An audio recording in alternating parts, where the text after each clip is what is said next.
Sky nagpapatupad na ng proactive measures ang gobyerno at pribadong sektor upang matiyak na hindi magkaroon ng aberya sa supply ng kuryente sa darating na Lunes, ang nakatakdang midterm elections. Ito ang inihayag ni Palace Press Officer Atty. Claire Castro bilang bahagi ng paghahanda ng gobyerno para sa maayos na pagdaraos ng halalan.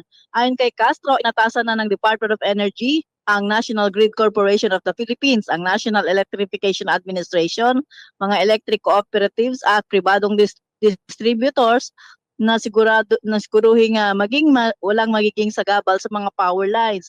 Iniutos na rin anya ng DOE na linisin din ang ilang mga illegal campaign materials na ikinabit ng mga supporter ng mga kandidato sa poste at mga kawat ng kuryente dahil malaking panganib ito sa kaligtasan at operasyon ng power system ng bansa.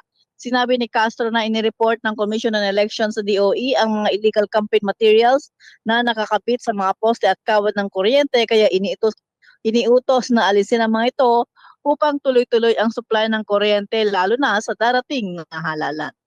Ako si Aileen Taliping ng Abante Radyo. Ito ang balitang mabilis, mabangis at walang mintis.